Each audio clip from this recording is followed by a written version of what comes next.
Sérgio Moro escreveu em seu Twitter que o PT deve explicar ao Brasil por que tentou impedir o fim das regalias concedidas aos líderes de organizações criminosas como o PCC e o Comando Vermelho. Aspas. À luz dos últimos acontecimentos e das falas do presidente Lula, o PT deve uma explicação ao Brasil sobre sua participação como autor da ADPF 518 junto ao STF, que tentou derrubar a proibição feita pelo Ministério da Justiça de visitas íntimas às lideranças do PCC e do Comando Vermelho em presídios federais. O desastre foi evitado somente porque o STF extinguiu a ação e protegeu a sociedade contra o crime, fecha aspas. Então, declaração de Sérgio Moro no Twitter. Na ação que apresentou ao STF, o PT defendeu o direito dos presos, aspas. A restrição de visita íntima viola inúmeros direitos e garantias da pessoa presa e de seus familiares, como a dignidade, a intimidade, os direitos à convivência familiar, sexuais e reprodutivos e atinge o status de pena cruel, fecha aspas. Esse foi um trecho, então, da defesa do PT ao STF. Kim Paim, quero ouvi-lo em relação a esse tweet do senador Sérgio Moro cobrando uma posição do PT. Bom, antes de falar sobre isso, só fazer um gancho aqui no link anterior, até porque falou do Brasil Paralelo. Estou aqui com acesso das peças do senador Rogério Marinho. Além do Supremo Tribunal Federal, ele também acionou a AGU e ele pontuou que a fala do Lula pode ser caracterizada como uma desordem informacional, que essa foi a tese utilizada no passado para impedir as pessoas de assistirem ao documentário do Brasil Paralelo ali, né, antes do período das eleições. Vocês aí devem lembrar. Mas falando aqui sobre essa questão dos presos, das regalias, assim, todo ser humano ele deve ter alguns direitos básicos, ainda que ele esteja preso, né? O ser humano ele realmente tem que ter direito, por exemplo, à alimentação, não pode estar comendo comida estragada. Eu acho que ninguém é a favor que os presos sejam torturados fisicamente, psicologicamente. Só que quando a gente para e a gente olha o PT, a gente olha o histórico da esquerda no Brasil, as causas que diversas ONGs, diversos institutos, diversos think tanks, eles se debruçam por defender, né, e gera até uma sensação meio ruim da população perante a pauta dos direitos humanos, a gente fica sempre na dúvida, né, o que é que realmente essa turma quer quando eles pontuam sobre as regalias que os presos possam ter, né, que, assim, ou tem que ver aqui os direitos, na verdade, eles falam sobre os direitos, mas aí eu tô trazendo a palavra regalias, aquela frase bem clássica, né? Se você não roubar, você não vai para a cadeia. Então, se você quer continuar tendo visitas íntimas para poder, sabe, manter uma relação com um parceiro, não cometa crimes. Não cometa crimes. Nada justifica isso. Nada justifica que você tente subtrair algo de alguém, seja um bem material, seja às vezes a vida de diversas pessoas, como muitos desses presos são acusados.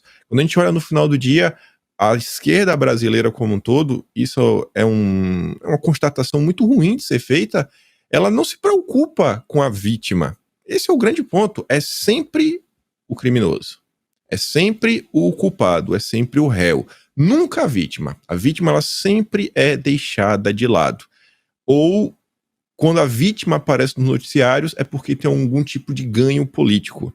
Você vê que tivemos alguns casos aí que quando uma pessoa tinha um posicionamento mais à direita e fazia alguma coisa contra a esquerda, aí faziam questão de dar destaque, né, ao criminoso, e aí colocar as mais diversas tarjas, nomenclaturas, é terrorista, é golpista, negacionista, etc, tudo mais. Só que quando a vítima, no mesmo caso, deixa de ser da esquerda e vira a pessoa da direita e o culpado é a esquerda, aí aparece, né, o consórcio, às vezes abafa um assunto, não dá a mesma repercussão. Eu acho que realmente é uma questão lamentável e eu acho que a resposta que o Sérgio Moro vai receber será ou um silêncio absoluto ou possivelmente aquela resposta bem genérica falando que ele não liga para as pessoas, não liga para os seres humanos, não liga para a questão dos direitos humanos. Silvio Navarro, é importante lembrar, né, que a edição do pacote anticrime lá de 2019, ainda aprovado no governo Bolsonaro, quando o Sérgio Moro era ministro da Justiça e Segurança Pública, acabou com a visita íntima em presídios federais. Agora, é importante a gente colocar aqui na mesa que tipo de preso está num presídio federal. Não é alguém que cometeu um crime de menor potencial ofensivo. né? São crimes graves, né? São criminosos de alta periculosidade. Exatamente, pelo contrário, para estar num presídio federal, provavelmente já está, inclusive, em regime de RDD, um regime duríssimo, permite somente 2 horas de banho de sol, celas individuais, sem contato, há uma rigidez no parlatório, no momento em que tem acesso aos seus advogados e visitas íntimas, como você bem lembrou. Paula, quando você tem um governo e um partido que está sempre preocupado com a superlotação das celas, com quem está dentro das celas, e não com as famílias que perdem entes queridos por causa de latrocínios, ou que pessoas que são roubadas diariamente, e você tem um petista que diz que o jovem até tem o direito de roubar. Quando você tem um presidente que se vangloria de dizer que foi ao então presidente Fernando Henrique Cardoso negociar a soltura de sequestradores de um empresário no passado que estavam fazendo greve de fome, e um desses sequestradores de nacionalidade chilena, depois de solto, assassinou o vigia de um supermercado a sangue frio logo em seguida, isso diz muito sobre um partido e um governo que está sempre preocupado com o relatório das comissões de direitos humanos sobre penitenciárias e não com o Código de Processo Penal. Então, está no DNA do PT, da esquerda e deste governo a proteção ao criminoso, passar a cabeça na mão de bandido. Isso sempre aconteceu.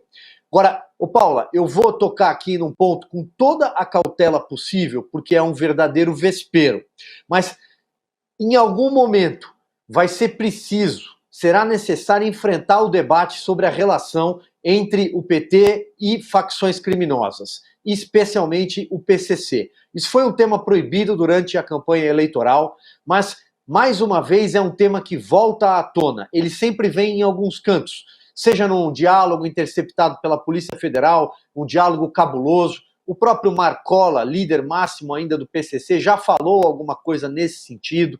Lá atrás, o Marcos Valério, delator do esquema do Mensalão, chegou a revelar que teria ouvido do Silvio Pereira, um ex-secretário-geral do PT, de que teria sim ligações com a facção criminosa e que isso remeteria a um esquema de ônibus em Santo André, onde um prefeito amanheceu cravejado e assassinado a balas em 2002. E, principalmente, o que acontece com esses vereadores aqui da Zona Leste da cidade de São Paulo, Senival Moura, por exemplo, e o seu irmão, que foi expulso do PT, era deputado estadual, porque foi flagrado numa garagem com integrantes do PCC e a tal máfia de transporte público em São Paulo. Então, veja, são vários casos, são várias operações. Em algum momento, esse debate vai ter que ser enfrentado com cautela, com parcimônia, sem acusações, mas há sim uma série de indícios no noticiário policial que se mistura ao noticiário político e sempre bate no mesmo partido. E ontem, a juíza Gabriela Hart, da 9ª Vara Federal de Curitiba, divulgou documentos relativos à operação que resultou na captura de 9 integrantes do PCC. Paulo Pimenta, chefe da Secretaria de Comunicação Social do governo, criticou a conduta da juíza em sua rede social. Abre aspas, uma juíza retirar o sigilo de um inquérito sensível e perigoso que ainda está em curso, sem combinar com a PF, que está no comando da investigação, ajuda no quê? Tudo isso para ajudar a narrativa de um amigo? Vocês acham normal? Não se indignam? Vale lembrar que Pimenta aparece aí na lista de beneficiados com doações da Odebrecht com o codinome Montanha. Ora, Ana, a gente precisa lembrar em que contexto a juíza quebrou o sigilo desses documentos, né? Foi na sequência, logo depois do presidente da República questionar, colocar em dúvida uma operação da Polícia Federal. Exatamente, e uma operação que envolve também o Ministério Público de São Paulo, né? Envolve dezenas, aí, se não centenas de pessoas ao longo de alguns meses. Paula, eu só queria repetir, porque eu tive que voltar aqui à nossa pauta e ler de novo as aspas aí, né, a defesa do PT em relação ao direito dos presos, porque é inacreditável como esse partido, um dos pilares genéticos é a bandidolatria, né? Abro aspas, a restrição de visita íntima viola inúmeros direitos e garantias da pessoa presa e de seus familiares, como a dignidade, a intimidade, os direitos à convivência familiar. Meu amigo, o senhor cometeu um crime, no mínimo gravíssimo, para estar numa prisão federal, e nós vamos defender os direitos à convivência familiar, sexuais e reprodutivos, e atinge o status de pena cruel. Você restringir criminosos aí de alta periculosidade num presídio federal, criminosos que podem incendiar, e às vezes literalmente, né, incendiar a sociedade, isso é status de pena cruel. É inacreditável e vai ser praticamente impossível para mim, acho que para o Kim na Austrália também, explicar aqui nos Estados Unidos que o partido do presidente da República no Brasil defende que presos, né, do nível de presos, da estirpe de presos que estão em presídios federais, eles tenham direito à convivência familiar, sexuais e reprodutivas.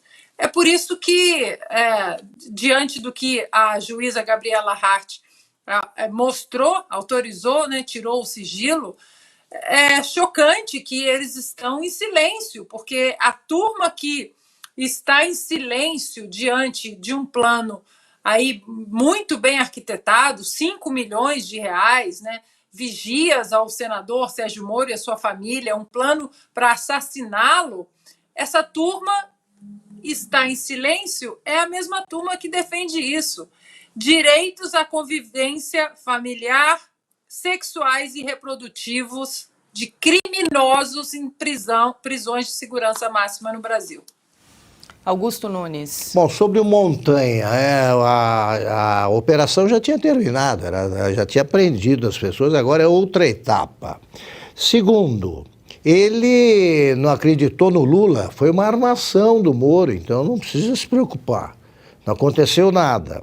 Agora, Ana, é normal, né, o corporativismo dos criminosos, dos meliantes. Também a turma que exerce esse ofício aí é solidária, né? Eles são solidários entre si, uns com os outros. Eles vão para a cadeia a qualquer momento, eles têm de defender os seus privilégios. É tudo gente de cadeia. Não nos esqueçamos das votações extraordinárias obtidas pela turma do PT, sobretudo pelo Lula, na cadeia. A população carcerária está com o Lula. Sempre está defendendo o eleitorado. Defendendo o eleitorado. E é o seguinte, o PCC, se mudar ali, tirar o primeiro comando e trocar da capital e botar outro nome, PCC é um partido da base aliada. Não tem dúvida, se ainda não elegeram, daqui a pouco vão eleger deputados. E eles têm diálogo cabuloso com quem? Eles não ameaçam ninguém que seja contrário ao Lula, eles não ameaçam a direita, a esquerda.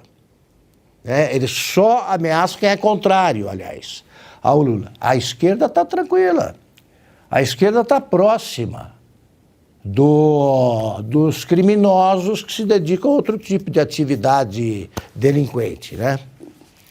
Só isso.